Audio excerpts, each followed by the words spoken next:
እስራኤል የጋዛም ሆስፒታል ላይ ባደረሰችው ጥቃት በሕክምና ላይ የነበሩ የሐማስ ኃላፊዎች መገደላቸው ተሰምቷል።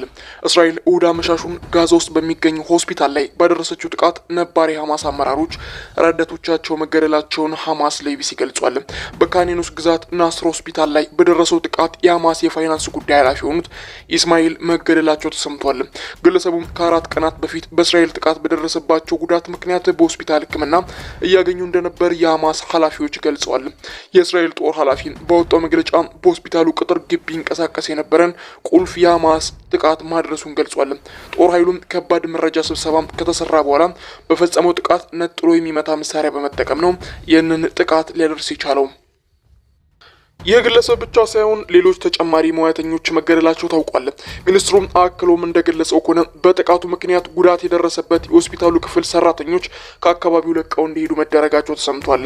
ቢቢሲ ማጣራት የቻለው ተንቀሳቃሽ ምስል እንደሚያመላክተው ከሆነ ከጥቃቱ በኋላ በስፍራው የነበሩ ሰዎች እሳቱን ለማጥፋት ሙከራ ሲያደርጉ ተስተውሏል።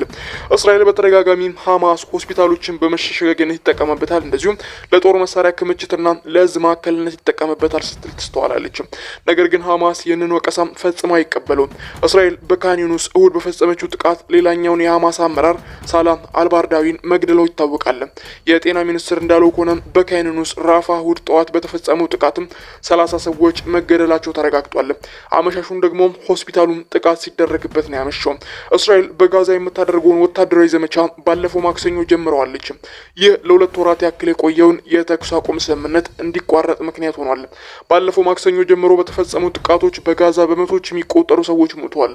እስራኤል በዩናይትድ ስቴትስ የቀረበውን አዲስ የተኩስ አቁም ስምምነት አልቀበልም በማለቷ ሐማስ ብዙ ጊዜ ሲወቅሳት ይስተዋላል። ሐማስ ደግሞ እስራኤል ዋናውን የተኩስ አቁም ስምምነት አፈርሷል ስትልም ተወነጅሏለች።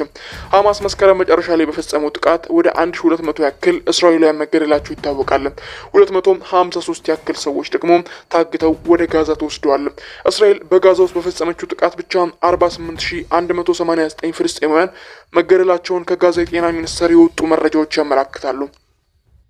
ከነዚህ ጥቃት የደረሰባቸው ግለሰቦች ውስጥ አብዛኞቹም ሴቶችና ህጻናት መሆናቸውን በሐማስ አስተዳደር ስር ያለው የጤና ሚኒስቴር የመረጃ ምንጮች ያመለክታሉ። እስራኤል በጋዛ በፈጸመችው የተቀናጀና የማያባራ ጥቃት 2/3 የጋዛ ህንጻዎች ማውደማቸውን የተባበሩት መንግስታት ድርጅት ባወጣው መረጃ መግለጹ ይታወቃል።